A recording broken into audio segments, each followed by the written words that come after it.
Hello दोस्तों। तो पिछले लेक्चर में हमने देखी थी, स्टार्ट की थी एप्लीकेशन ऑफ इंडक्टिव इफेक्ट। उसमें हम लास्ट क्या देखे थे? Reactivity of carbonyl. तो आज उसके एग्जांपल्स देखते हैं कि रिएक्टिविटी ऑफ कार्बोनिल कैसे, कौन से ग्रुप अटैच करने से इंक्रीज होगी, वो हम देख गए थे। तो आज इसके एग्जांपल्स देखते हैं। देखो तो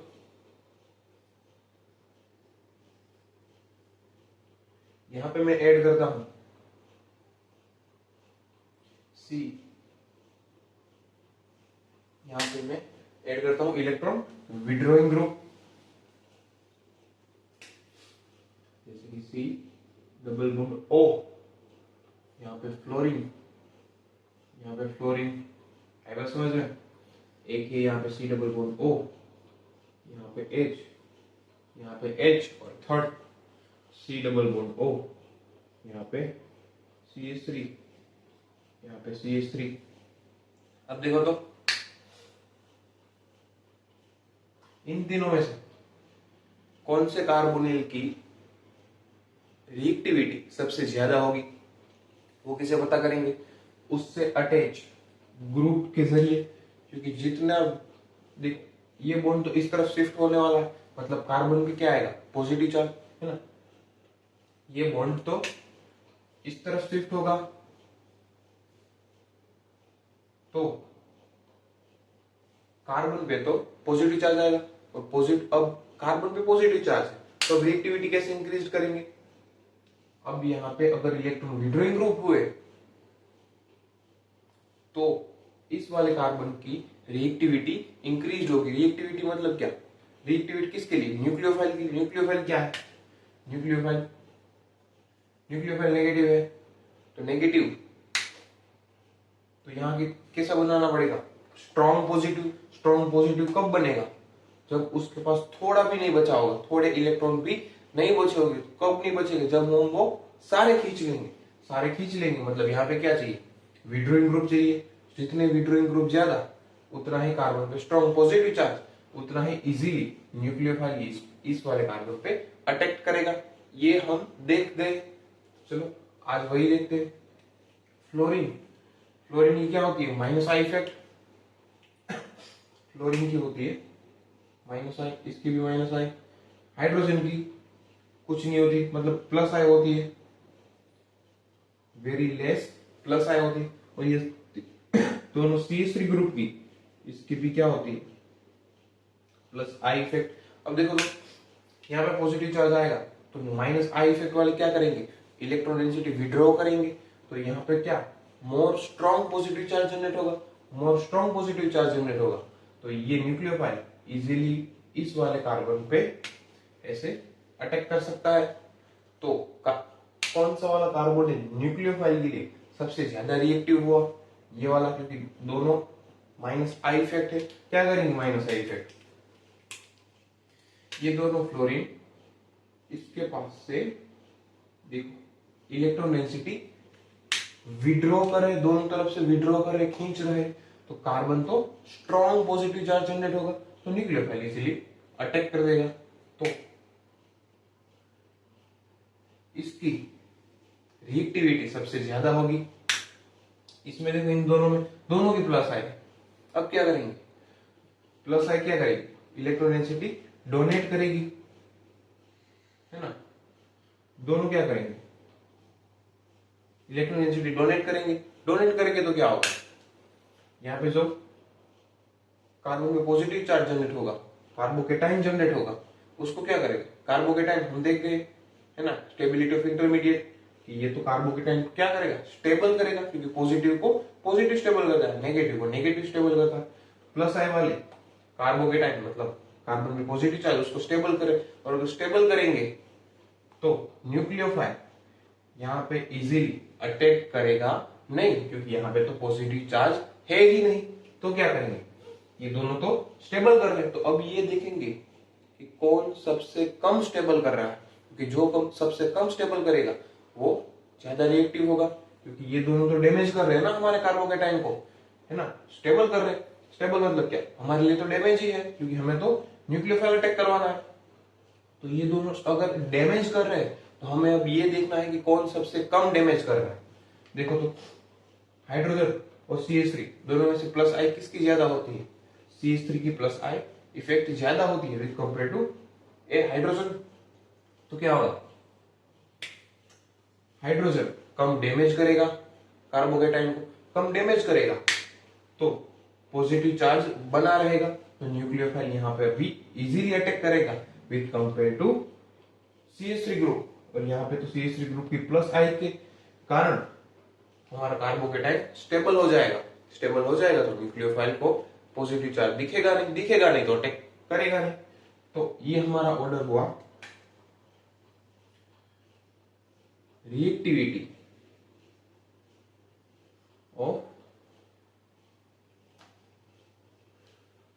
ऑफ कार्बोनाइल के लिए। रिएक्टिविटी ऑफ कार्बोनिल किसकी ज्यादा होगी? चलिए एक और एग्जांपल देखते हैं।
अब देखो तो ये 4 एग्जांपल है, 1 2 3 4, 1 2 3 4। अब इसमें देखो तो हमें क्या देखनी, यहाँ पे भी रिएक्टिविटी ऑफ कार्बोनिल, यहाँ पे भी हमें चेक करनी कि किस कार्बोनिल की रिएक्टिविटी सबसे ज्यादा होगी। सबसे पहले क्या देखेंगे? इलेक्ट्रॉन विड्रॉइंग ग्रुप, क्योंकि तभी तो कार्बन पे पॉजिटिव चार्ज स्ट्रॉन्ग बनेगा और तभी हमारा न्यूक्लियोफाइल इजीली अटैक कर पाएगा। न्यूक्लियोफाइल को दिखना चाहिए कार्बोकेटाइन, कब दिखेगा? जब हमारा कार्बोकेटाइन स्ट्रॉन्ग होगा। कार्बोकेटाइन स्ट्रॉन्ग कब जनरेट होगा? जब उसके पास से इलेक्ट्रॉन डेंसिटी हम खींच लेंगे। और खींचेंगे कब? जब हमारे पास इलेक्ट्रॉन विड्रॉइंग ग्रुप होगी। तो बस चेक करो, CCl3 कार्बन के साथ 3 Cl3, ये क्या करते हैं? माइनस H इफेक्ट, मतलब ये विड्रॉइंग इफेक्ट होगी ना, उसकी माइनस इफेक्ट होगी। तो इसकी क्या है? ये इलेक्ट्रॉन विड्रॉइंग ग्रुप है, ये भी इलेक्ट्रॉन विड्रॉइंग ग्रुप है। आई बात समझ में? मतलब माइनस इफेक्ट देंगे ना, इलेक्ट्रॉन डेंसिटी नहीं देंगे। ये इलेक्ट्रॉन डेंसिटी कार्बन के पास से खींच लेंगे, यहाँ से ऑक्सीजन खींच लेगा, यहाँ से ये तीनों खींच लेंगे। मतलब अब कार्बन के पास कुछ नहीं बचेगा, स्ट्रॉन्ग पॉजिटिव चार्ज जनरेट होगा। यहाँ पे देखो तो H है, ये हम आगे देख गए, इसकी वेरी वीक, काफी वीक प्लस आई इफेक्ट होती है ना। तो ये इलेक्ट्रॉन रिलीजिंग इफेक्ट, आई बात समझ? प्लस वाले रिलीजिंग, ये क्या है? CCl3H, मतलब इसकी क्या होगी? इलेक्ट्रॉन विड्रॉइंग, ये इलेक्ट्रॉन विड्रॉइंग ग्रुप है, ये इलेक्ट्रॉन रिलीजिंग ग्रुप है। ये क्या है? CH2CH3, एक तरफ CH3 अल्काइन, अल्केन क्या है? Electron releasing. ये तो आपको पता ही होगा, इलेक्ट्रॉन रिलीजिंग मतलब ये इलेक्ट्रॉन डेंसिटी डोनेट करेंगे, ये डोनेट करेगा, ये खींचेगा, ये तीनों डोनेट ही करेंगे। आई बात समझ में? इफेक्ट लिख ली। अब ऑर्डर देख लो, विड्रॉइंग ये तो सबसे आगे आएगा। तो 1 नंबर सबसे आगे आएगा। उसके बाद रिलीजिंग, ये तो रिलीजिंग वाले मतलब डैमेज कर रहे, उनको पीछे रखो। ये विड्रॉइंग देखो, ये भी रिलीजिंग है, लेकिन उसके साथ एक विड्रॉइंग है, मतलब ये दोनों दे रहे, लेकिन यहाँ पे एक ही दे रहा है, एक तो खींच रहा है। तो खींचने वाले इलेक्ट्रॉन विड्रॉइंग वाले हम सबसे आगे आएंगे। तो 3 नंबर आगे आएगा। आगे बात समझ में। विड्रॉइंग वाले खत्म हो गए, अब क्या है, दोनों रिलीजिंग वाले। रिलीजिंग वाले है तो क्या देखेंगे कि कौन हमारे कार्बोकेटाइन को सबसे कम डैमेज कर रहा है, सबसे कम स्टेबल कर रहा है। कि हमें स्टेबिलिटी नहीं देखनी, हमें तो रिएक्टिविटी देखनी, और रिएक्टिविटी स्टेबिलिटी के अपोजिट में होती है। देखो दोनों रिलीजिंग वाले, लेकिन यहाँ एच यहाँ पे किया था वही यही है ना, हाइड्रोजन की रिलीजिंग इफेक्ट कम होती है विथ कंपेयर टू CH3 के। ओके, तो सेकंड नंबर हमारा आगे आ जाएगा, और फोर्थ नंबर सबसे पीछे। ये हमारा आंसर हो गया किसके लिए, रिएक्टिविटी ऑफ कार्बोनाइल के लिए, इलेक्ट्रॉन विड्रॉइंग ग्रुप वाले आगे। उसके बाद रिलीजिंग वाले में सबसे कम जो डैमेज करेगा वो आगे आएगा, जो ज्यादा डैमेज करेगा वो आएगा पीछे। आई बात समझ में। तो यहाँ पे एक और हमने खत्म की रिएक्टिविटी ऑफ कार्बोनाइल, जो थी हमारे इंडक्टिव इफेक्ट की एप्लीकेशन। चलिए आगे एक नेक्स्ट एप्लीकेशन देखते हैं, वो है reactivity of alcohol.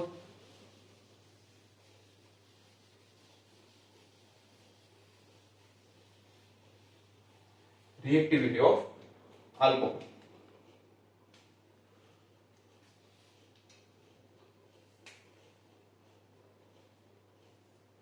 Reactivity of alcohol. Reactivity of alcohol में क्या देखेंगे, अल्कोहल की रिएक्टिविटी। जैसे कि देखो तो ये अल्कोहल है आपके पास,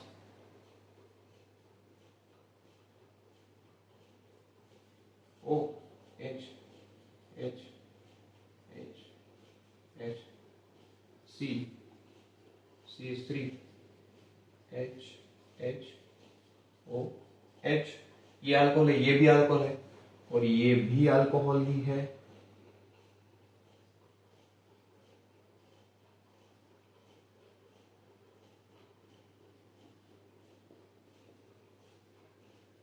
आई बात समझ में।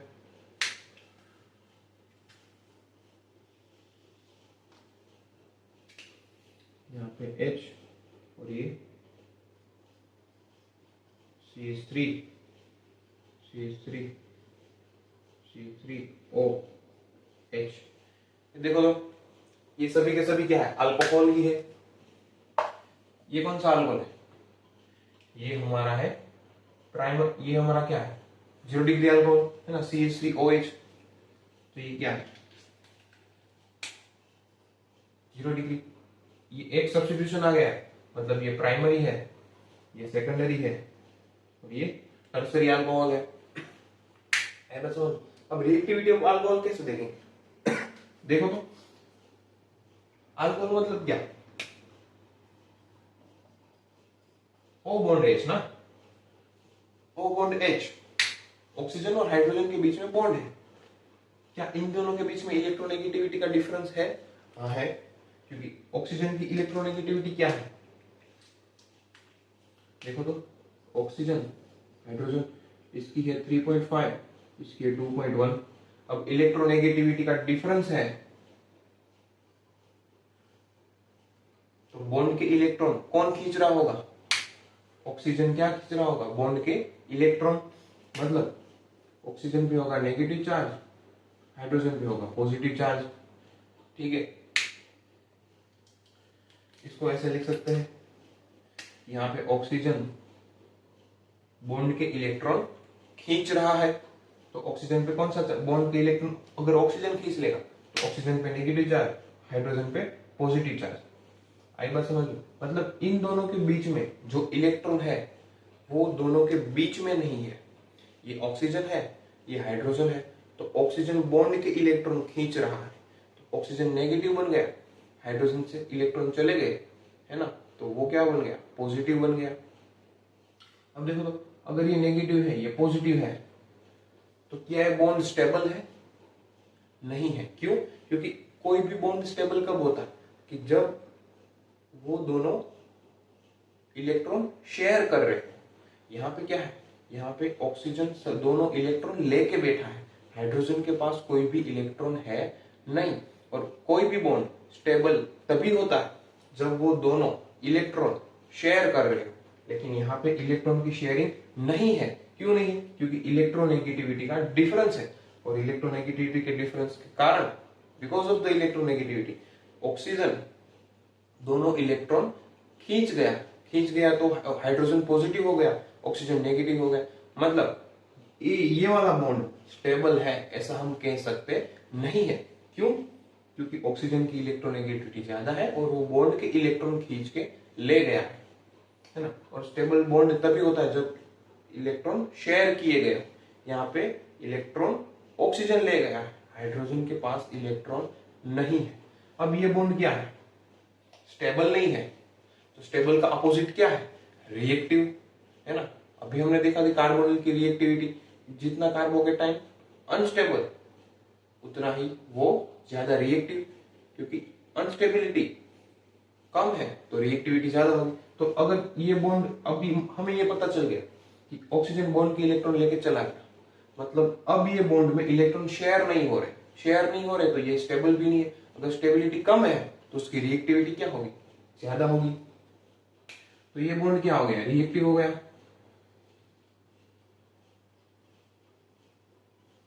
रिएक्टिविटी क्या हो गई? इंक्रीज्ड हो गई। क्यों? क्योंकि ऑक्सीजन बॉन्ड की इलेक्ट्रॉन लेके चला गया, तो ये बॉन्ड फिर से रिएक्टिव हो गया। रिएक्टिव, अगर ये रिएक्टिव हो गया तो अब इसके साथ कोई भी रिएक्ट कर सकता है इजीली। क्यों? क्योंकि ये तो रिएक्टिव है। आई बात समझ में? हाइड्रोजन के पास इलेक्ट्रॉन नहीं है, ऑक्सीजन के पास बहुत इलेक्ट्रॉन है, तो जितने भी आसपास वाले होंगे वो तो उन पे अटैक करेंगे ना, क्योंकि अब ऑक्सीजन हाइड्रोजन क्या है? रिएक्टिव, और ये बॉन्ड क्या है? बॉन्ड भी रिएक्टिव है, तो ये रिएक्टिव हो गए, इसकी रिएक्टिविटी इंक्रीज हो गई, बॉन्ड की रिएक्टिविटी इंक्रीज हो गई, तो इजीली कोई भी इस पे अटैक कर सकता है, क्योंकि इलेक्ट्रॉन की शेयरिंग अब रही नहीं है, क्योंकि इलेक्ट्रोनेगेटिविटी का डिफरेंस है। तो ये बॉन्ड क्या हो गया? रिएक्टिव हो गया। अब चलो ये पता चल गया कि रिएक्टिव कैसे हुआ, क्योंकि यहाँ पे क्या हो रहा है? नेगेटिव और पॉजिटिव चार्ज सेपरेट हो रहे, क्योंकि बॉन्ड के इलेक्ट्रॉन भी सेपरेट हो रहे। बॉन्ड के इलेक्ट्रॉन शेयरिंग में नहीं है, वो सेपरेट हो गए, किसी एक ने ले लिए। अगर कोई एक ले लेगा तो चार्ज भी सेपरेट हो जाएगा कि तेरे पास है और इसके पास नहीं है। अब ये नहीं कह सकते कि दोनों के पास है, दोनों के पास है ऐसा कब कह सकते हैं? जब इलेक्ट्रॉन शेयरिंग में हो। लेकिन ये तो ऑक्सीजन लेके चला गया, तो अब ये कह सकते हैं कि ऑक्सीजन के पास है और हाइड्रोजन के पास नहीं है। आई बात समझ? मतलब सेपरेट हो गया सेंटेंस। क्यों सेंटेंस सेपरेट हुआ? क्योंकि यहाँ पे चार्ज सेपरेट हो गया, ऑक्सीजन के पास है और हाइड्रोजन के पास नहीं है, तो ऑक्सीजन पे नेगेटिव, यहाँ पे पॉजिटिव, मतलब चार्ज सेपरेशन हो गया। अब देखो तो ये तो OH तो सभी में है, मतलब सभी में रिएक्टिविटी है। तो अब हम ये देखेंगे कि किसकी रिएक्टिविटी ज्यादा है, कौन से वाले? अल्कोहल, क्योंकि यहाँ तो 0 डिग्री प्राइमरी, सेकेंडरी और टर्सरी सभी अल्कोहल हमारे पास है, सभी में OH है, तो सभी रिएक्टिव है। लेकिन कौन कंपेरेटिवली ज्यादा रिएक्टिव है वो हम देखेंगे। देखो तो यहाँ पे क्या होगा? जैसे मैंने यहाँ पे अभी हमने देखा ऑक्सीजन की इलेक्ट्रोनेगेटिविटी ज्यादा है, तो ऑक्सीजन बॉन्ड के इलेक्ट्रॉन खींच लेगा, तो ऑक्सीजन क्या बनेगा? Partially negative, hydrogen partially positive, है ना। ऑक्सीजन कार्बन से भी तो अटैच है ना, तो क्या ऑक्सीजन को तो क्या इलेक्ट्रॉन खींचना है, चाहे हाइड्रोजन के पास से चाहे कार्बन के पास, क्योंकि कार्बन की भी इलेक्ट्रोनेगेटिविटी क्या है? 2.5। अगर यहाँ पे कार्बन है तो कार्बन की भी 2.5 है, मतलब ये भी कार्बन और हाइड्रोजन दोनों की इलेक्ट्रोनेगेटिविटी तो ऑक्सीजन से कम ही है, मतलब ऑक्सीजन दोनों के पास से खींच सकता है इलेक्ट्रोनेगेटिविटी। लेकिन यहां से देखो तो कार्बन के पास देने वाले कौन कौन है? Hydrogen, hydrogen, hydrogen. क्या हाइड्रोजन अच्छे रिलीजिंग ग्रुप है? अरे नहीं है, हाइड्रोजन काफी वीक इलेक्ट्रॉन रिलीजिंग ग्रुप है, मतलब ऑक्सीजन को कार्बन के पास से कुछ मिलेगा नहीं, तो वो ज्यादातर इलेक्ट्रॉन किसके पास से खींच लेगा? हाइड्रोजन के पास से। तो यहां से ऑक्सीजन यहां से कम खींचेगा, इसलिए मैंने एक ही एरो ड्रॉ किया और यहाँ पे 3 एरो, क्योंकि ऑक्सीजन हाइड्रोजन के पास से ज्यादा खींच रहा है। तो अब ये वाला एग्जांपल देखो, ऑब्वियसली ऑक्सीजन खींचेगा हाइड्रोजन के पास से,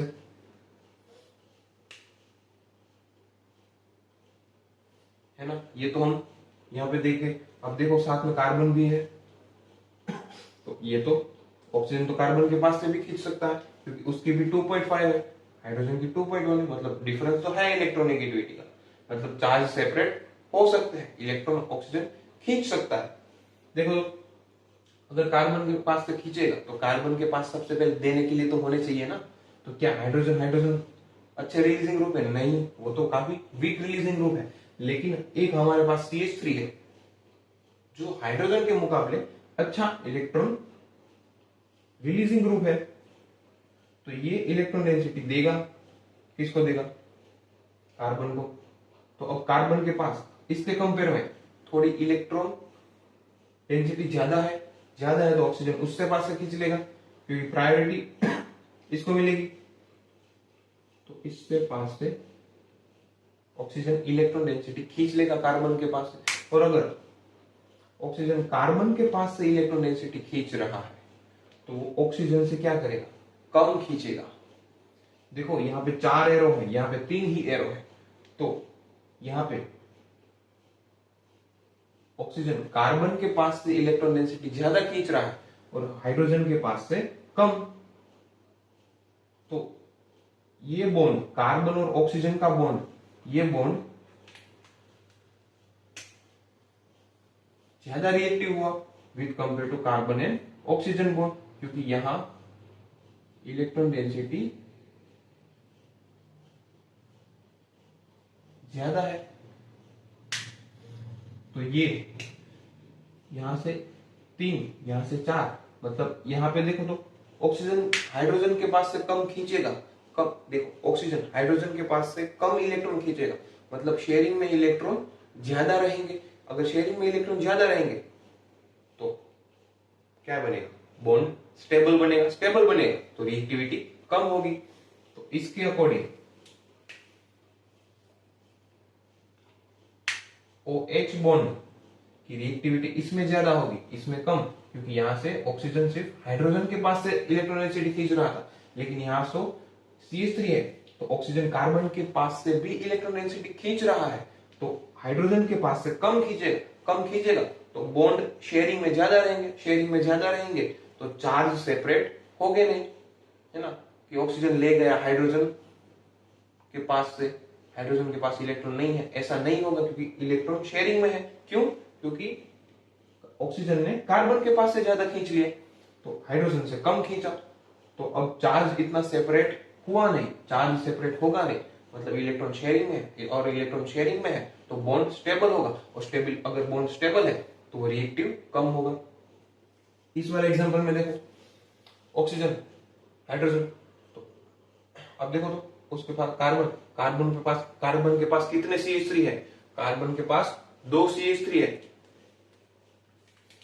तो ये दोनों कार्बन को इलेक्ट्रॉन डेंसिटी, क्योंकि ये क्या है? इलेक्ट्रॉन रिलीजिंग ग्रुप है ये, और अगर इलेक्ट्रॉन रिलीजिंग ग्रुप है तो इलेक्ट्रॉन डेंसिटी डोनेट करेंगे। तो ऑक्सीजन कार्बन के पास से ज्यादा खींचेगा और हाइड्रोजन के पास से कम। देखो ऑक्सीजन कार्बन के पास से ज्यादा खींच रहा है, और ज्यादा, क्योंकि 2 CH3 है, 2 CH3 कार्बन को इलेक्ट्रॉन डेंसिटी डोनेट करेंगे तो ऑक्सीजन को ज्यादा इलेक्ट्रॉन डेंसिटी मिलेगी, तो वो ज्यादा खींच लेगा।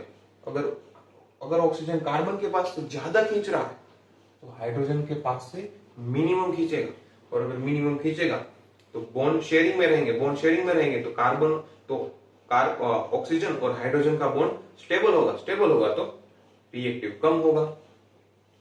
तो अब ये कह सकते हैं कि यहाँ तो एक CH3 डोनेट कर रहा था, यहाँ दो CH3 डोनेट कर रहे, मतलब ऑक्सीजन कार्बन के पास से इसके कंपेयर में ज्यादा इलेक्ट्रॉन डेंसिटी खींचेगा। अगर इसके यहां ज्यादा इलेक्ट्रॉन डेंसिटी खींच रहा है तो इससे कम लेगा। तो जितनी इलेक्ट्रॉन डेंसिटी ऑक्सीजन हाइड्रोजन के पास से इस वाले प्राइमरी में खींच रहा है उससे कम सेकेंडरी में खींचेगा। तो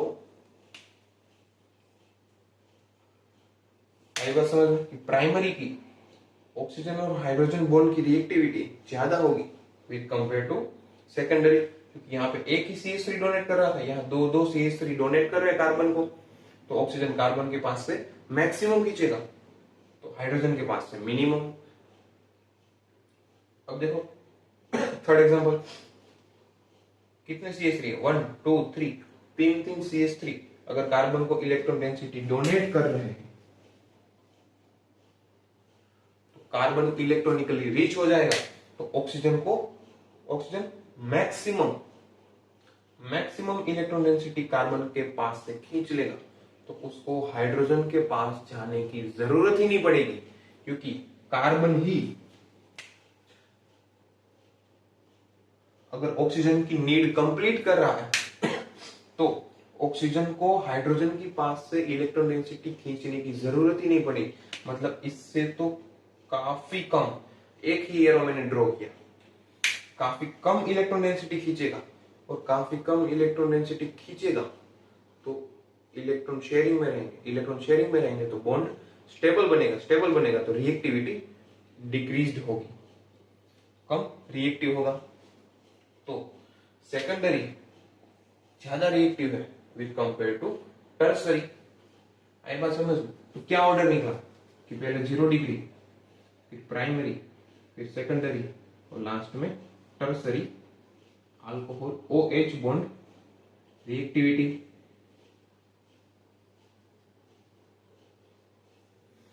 आई बात समझ में? देखो टर्सरी में क्या होगा, तीन अल्काइल ग्रुप है, या CH3 की जगह कोई भी अल्काइल ग्रुप, कोई भी इलेक्ट्रॉन रिलीजिंग ग्रुप हो सकता है। अगर तीनों रिलीजिंग ग्रुप है तो ऑक्सीजन को किससे इलेक्ट्रॉन डेंसिटी मैक्सिमम खींचनी पड़ेगी, ये कार्बन से। और अगर ऑक्सीजन कार्बन के पास से मैक्सिमम इलेक्ट्रॉन डेंसिटी खींच लेगा तो वो हाइड्रोजन के पास इलेक्ट्रॉन डेंसिटी खींचने जाएगा ही नहीं। अगर जाएगा नहीं तो बॉन्ड के इलेक्ट्रॉन शेयरिंग में रहेंगे, ऑक्सीजन और हाइड्रोजन बॉन्ड के, और अगर इस वाले बॉन्ड के इलेक्ट्रॉन शेयरिंग में रहेंगे तो स्टेबल हो गए तो रिएक्टिव कम हो गए। तो टर्सरी सबसे ज्यादा स्टेबल होगा किसमें, OH बॉन्ड की रिएक्टिविटी में। और अगर हम बात करें CO, अगर मैं बात करूं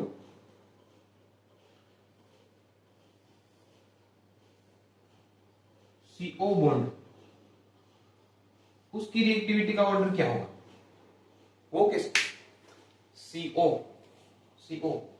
जितना डोनेटिंग पावर ज्यादा है, देखो यहाँ 3 CH3 डोनेट कर रहे तो ऑक्सीजन ज्यादा खींच रहा, यहाँ पे 2 CH3 डोनेट कर रहे तो ऑक्सीजन इससे कंपेयर में कम खींच रहा, यहाँ पे 1 CH3 डोनेट कर रहा है तो ऑक्सीजन कम खींचेगा, और यहाँ पे तो कोई डोनेट ही नहीं कर रहा है तो ऑक्सीजन को किससे अपनी इलेक्ट्रॉन डेंसिटी खींचनी पड़ेगी, हाइड्रोजन के पास से। यहाँ पे देखो हाइड्रोजन के पास से कम खींची, यहाँ और कम खींची, यहाँ तो खींची ही नहीं इलेक्ट्रॉन डेंसिटी, विड्रॉ ही नहीं की। क्यों? क्योंकि उसके पास तीन अल्काइल ग्रुप थे जिसके पास से ऑक्सीजन अपनी इलेक्ट्रॉन डेंसिटी खींच सकता। तो देखो, तो जितने रिलीजिंग ग्रुप ज्यादा उतना ही ऑक्सीजन कार्बन के पास से इलेक्ट्रॉन डेंसिटी ज्यादा विड्रॉ करेगा। तो सबसे ज्यादा रिएक्टिव बॉन्ड कौन सा होगा, जिसमें ऑक्सीजन सबसे ज्यादा खींचेगा कार्बन के पास, क्योंकि जितने इलेक्ट्रॉन ज्यादा खींचेगा, ये कार्बन, ये ऑक्सीजन, जितने ऑक्सीजन कार्बन के पास से इलेक्ट्रॉन ज्यादा खींचेगा उतना ही शेयरिंग कम होगा।